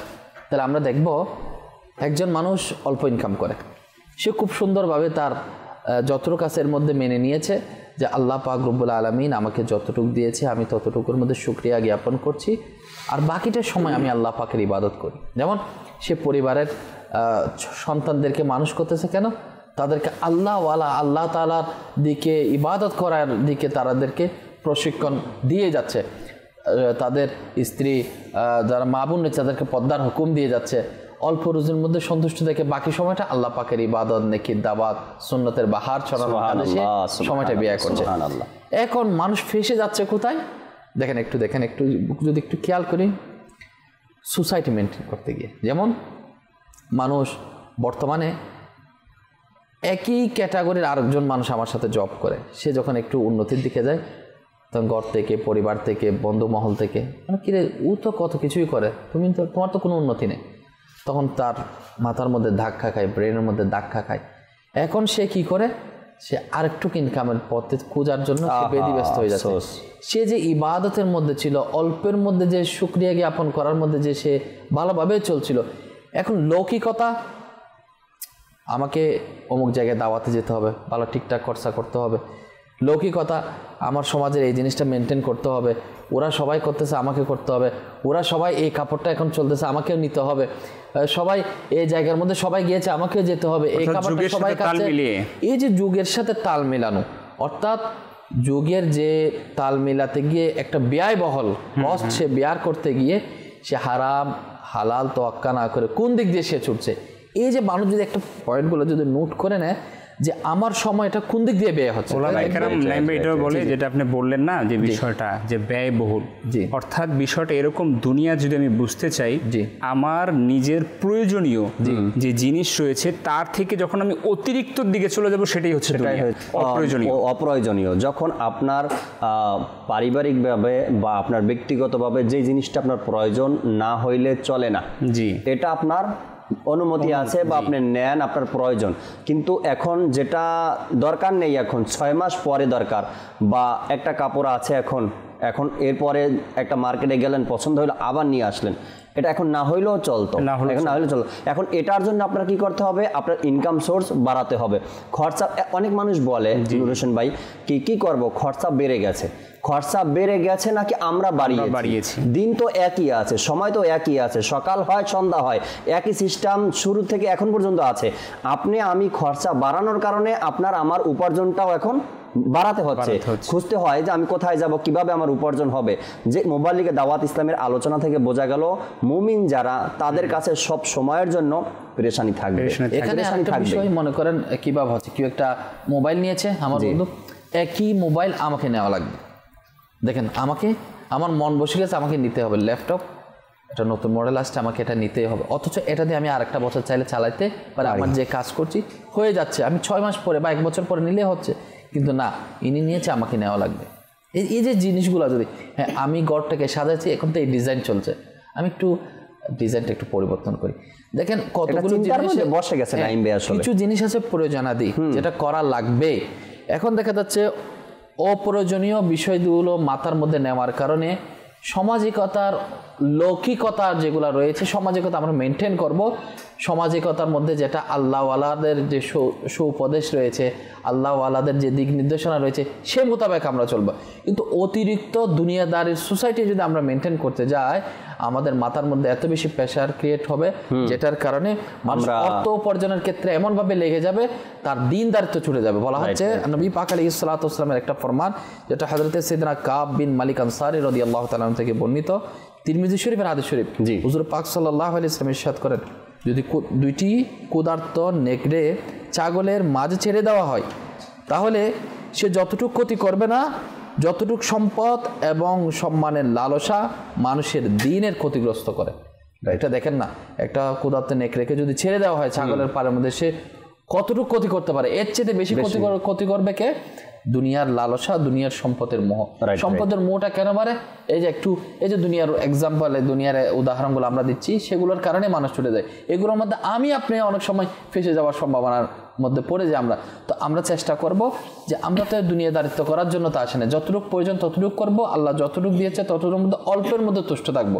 এটা দিন ইসলামের শিক্ষা, যতটুকু পেয়েছি এর মধ্যে তুষ্ট থেকে সন্তুষ্টি মনে আল্লাহ পাকের ইবাদতের মধ্যে লাগাবো। তো আল্লাহ পাক রব্বুল আলামিন আমাদেরকে ইনশাআল্লাহ জান্নাত নসিব করবে ইনশাআল্লাহ তাআলা। দর্শক শ্রোতা, খুব সুন্দর মাদানী ফুল চলছিল দুনিয়ার বাস্তবতা নিয়ে। আসলেই যখনই আমরা নিজের দিকে তাকাবো তখন বুঝতে পারবো যে হ্যাঁ আমি নিজে ব্যক্তিগতভাবে কি করছি, এটা কতটুকু সঠিক আছে। দর্শকের আরও কিছু কল রয়েছে, কলের দিকে যাব। রাশেদ ভাই আছেন আমাদের সাথে, দেখি দর্শক কোন নাচ শুনতে চায়, রাশেদ ভাই শোনাবে আমাদেরকে ইনশাআল্লাহ তাআলা। জি, কল শুনিয়ে দিন। আমি নারায়ণগঞ্জ থেকে বলছিলাম, এই রহমতুল্লাহ প্রভাতে একটা নাচ শুনতে চাচ্ছিলাম, কি যে মহান তোমার দরবার। কি যে মহান তোমার দরবার, নাতে রসুল শুনতে চেয়েছেন ইনশাআল্লাহ তাআলা। রাশেদ ভাই আমাদেরকে শোনাবে সংক্ষিপ্তভাবে ইনশাআল্লাহ। পরবর্তী কল মোহাম্মদ আবুল কালাম আজাদ, টঙ্গী থেকে বলছি। আমি একটা নাচ শুনতে চাই, নূর নবী এসেছে। আল্লাহ তাআলা সাথে থাকুন। পরবর্তী কল। আমার নাম মোহাম্মদ নাজুল সাকিব, রংপুর থেকে বলছি। আমি একটি নাচ রাসূল শুনতে চাই, মদিনায় যাবার দাও না ইজাজত।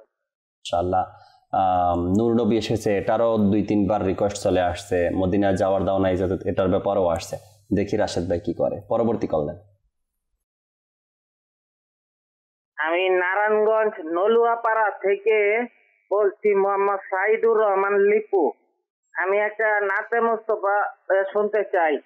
সাল্লাল্লাহু আলাইহি ওয়াসাল্লাম। ইনশাআল্লাহ তাআলা সাথে থাকুন। পরবর্তী কল। আমি ফারুক, চট্টগ্রাম থেকে।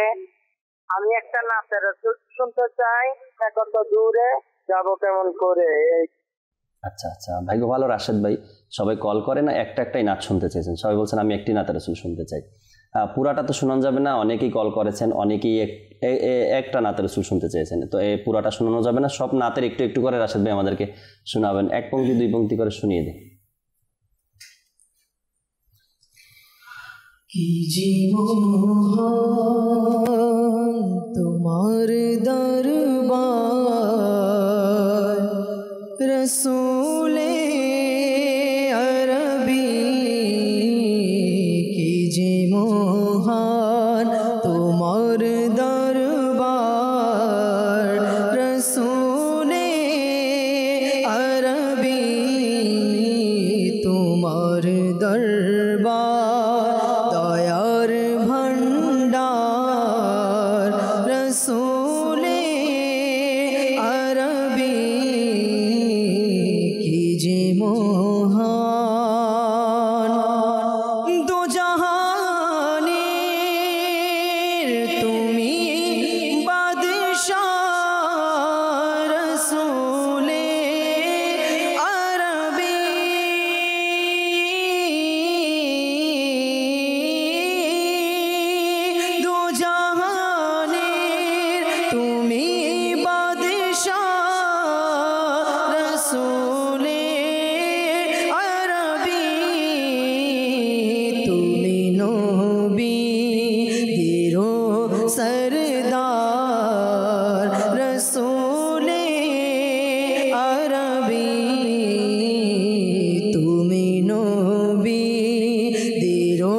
सरदार रसूले अरबी कीजिए मोहान सुनो हाथे फिरे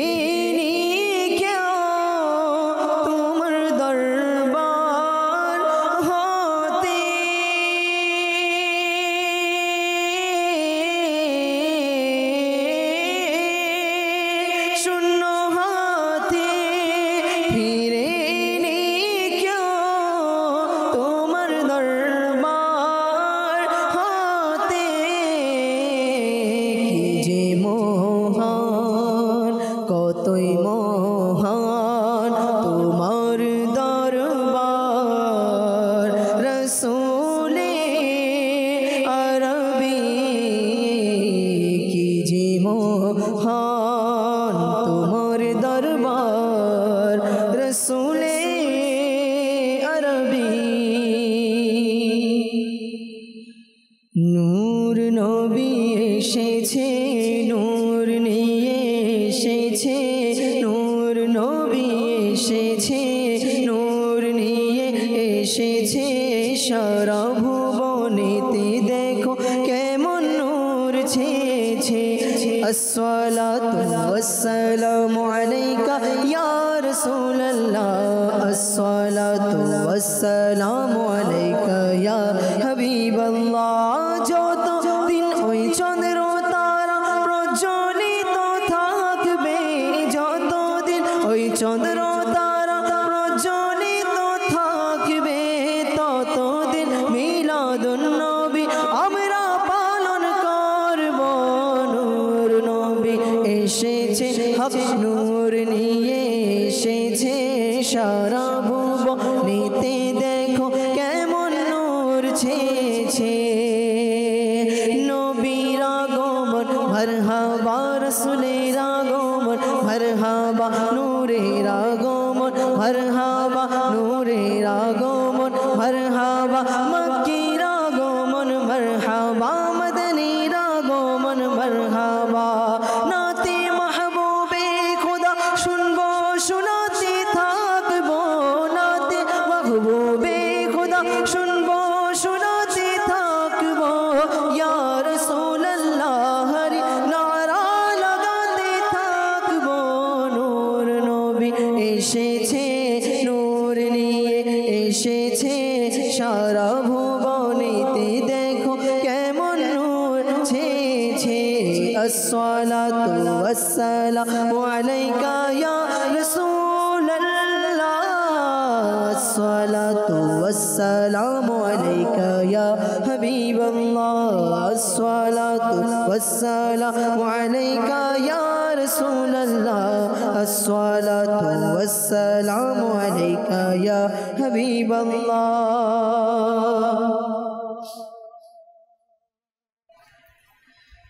हमारा तार जिंदाबाद हमारा तार जिंदाबाद हमारा तार जिंदाबाद हमारा तार जिंदाबाद है अमीरे अहले सुन्नत तुम्हार शौकत जिंदाबाद है अमीरे अहले सुन्नत তোমার শওকত জিন্দাবাদ তোমার দ্বারা সারা দুনিয়ায় দ্বীনের প্রসার জিন্দাবাদ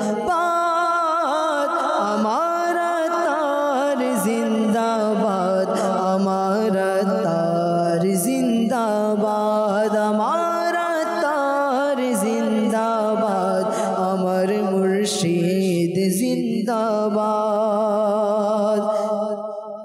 পরিবর্তন করেছো তুমি নওজোয়ানদের জাহির বাতিন পরিবর্তন করেছো তুমি নওজোয়ানদের জাহির বাতিন মদিনা দিল রোশনি তোমার নূরানি চেহারা জিন্দাবাদ আমার তার জিন্দাবাদ আমার তার জিন্দাবাদ জিন্দাবাদ, আমার তার জিন্দাবাদ, আমার মুর্শিদ জিন্দাবাদ।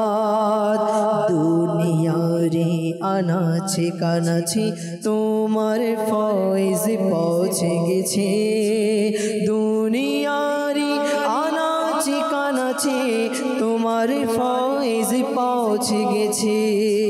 চারিদিকে ব্যাপক হলো ফয়জান সুন্নত জিন্দাবাদ, আমার তার জিন্দাবাদ, আমার তার জিন্দাবাদ, আমার তার জিন্দাবাদ, আমার মুর্শিদ জিন্দাবাদ, আমার তার জিন্দাবাদ, আমার মুর্শিদ জিন্দাবাদ। সুবহানাল্লাহ, সুবহানাল্লাহ। আল্লাহ তাআলা জিন্দা রাখুক, আল্লাহ তাআলা হায়াতের মধ্যে বরকত দান করুক। কিবলা শাইখে তরিকাত আমির আহলে সুন্নাতের আলোচনা শুনছিলাম আমরা দুনিয়ার বাস্তবতা।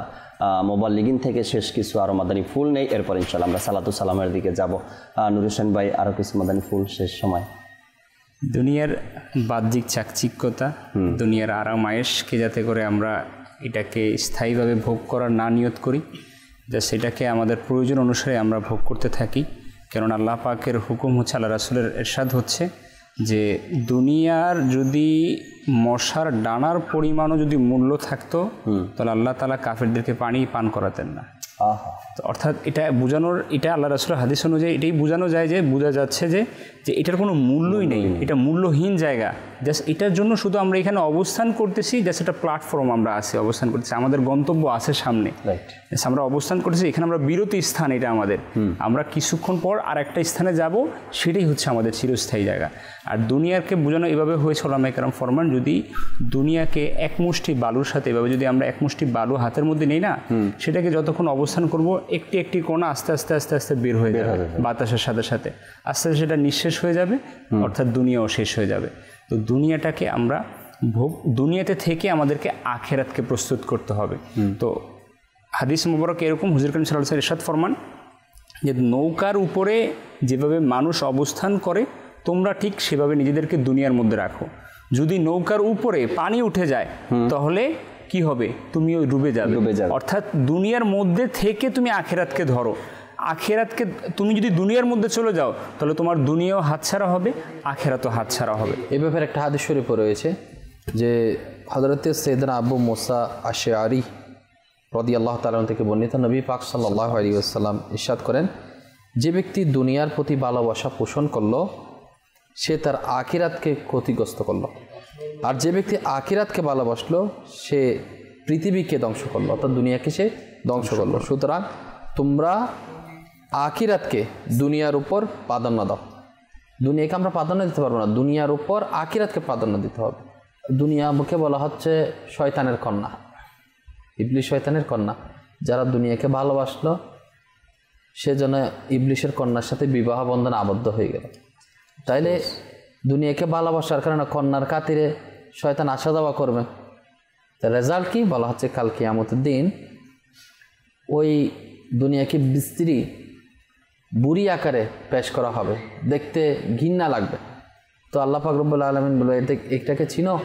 তো সবাই আল্লাহ তাআলার দরবারে পানা চাইবে, আল্লাহ তার ব্যাপারে জানা থেকে, তার ব্যাপারে আমরা কি চাই, তার থেকে আমরা পানা চাই, এত বিস্ত্রী বুড়ি। তো বলা হচ্ছে ওই দুনিয়াকে টেনে হেসড়ে জাহান্নামে নিক্ষেপ করা হবে। তখন ওই দুনিয়া বিস্ত্রী করা বলা হবে, আল্লাহ পাক বলে, এটাকে তুমি চিনো? বলবো, এটা হচ্ছে সেই দুনিয়া যাকে তোমরা দুনিয়াতে ভালোবেসেছিল। এই বিস্ত্রী বুড়ি হচ্ছে ওই দুনিয়া যেটাকে দুনিয়াকে বিস্ত্রী বুড়ি আকারে প্রকাশ করা হচ্ছে। বলা হচ্ছে তাকে টেনে হেসড়ে যখন জাহান্নামে ফেলে দেওয়ার জন্য আদেশ আসবে, তখন ওই দুনিয়া চিৎকার করে বলবে, হে মাবুদ, আমি তো চলে যাচ্ছি, আমাকে ভালোবাসা পোষণকারীরা কোথায়? অর্থাৎ তখন নির্দেশ আসবে, শুধু এই দুনিয়ার যে দুনিয়াকে বিস্ত্রী বুড়ি আকারে প্রকাশ করা হয়েছে সে নয়, বরঞ্চ তার সাথে সাথে তাকে যারা ভালোবেসেছে তাদেরকে সহ তার সাথে জাহান্নামে নিক্ষেপ করা হোক। তাহলে এই দুনিয়ার মধ্যে কিছুই নেই, এই দুনিয়ার চাকচিক্য বিস্ত্রী বুড়ি আকারে দুর্গন্ধযুক্ত হয়ে কালকে আমাদের দিন তাকে প্রকাশ করা হবে। তা আমরা দুনিয়াকে কেন ভালোবাসবো? বলা হচ্ছে আখিরাতকে দুনিয়ার উপর প্রাধান্য দেওয়ার জন্য বলা হচ্ছে। আখিরাতকে আমরা প্রাধান্য দেবো, যেটা আপনি বললেন আমাদেরকে পার হতে হবে পরকালে, রাইট? সমুদ্র পাড়ি দিতে হবে, নদী পাড়ি দিতে হবে, আমাকে নৌকা দেওয়া হলো, নৌকা আরোহণ করা হলো।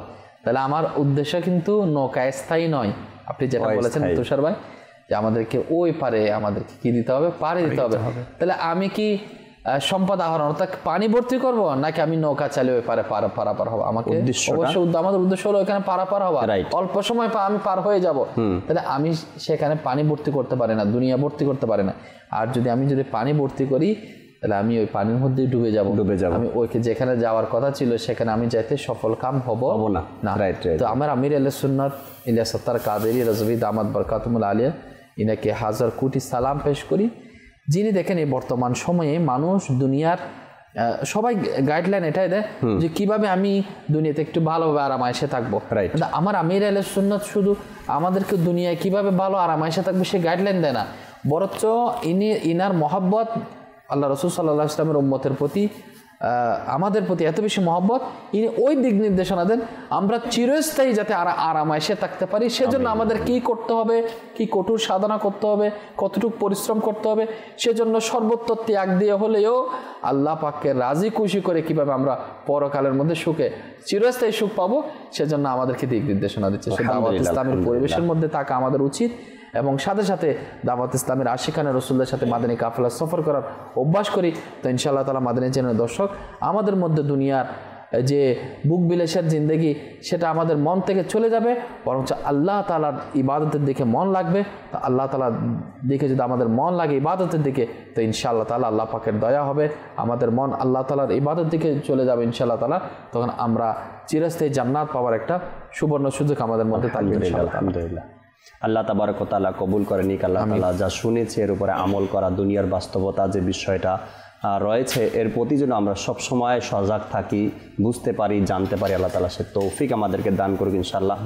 আগামী পর্বে আবারও নতুন একটি বিষয় নিয়ে উপস্থিত হব, সাথে মোবাইল লিগে দাওয়াত ইসলামী থাকবেন, আপনাদেরকেও রাখবেন ইনশাআল্লাহ তাআলা কল SMS এর মাধ্যমে। আসুন আমরা যেখানে আছি দাঁড়িয়ে সালাতু সালাম পাঠ করি।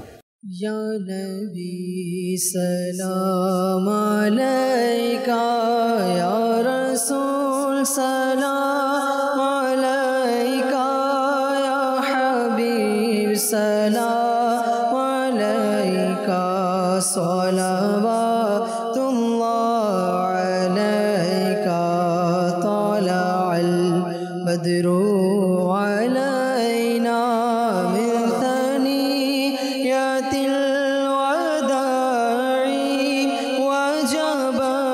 शुक्र अलैना मदा लिल्लाहि दाई, या नबी सलाम अलैका, या रसूल सलाम अलैका, या हबीब सलाम अलैका,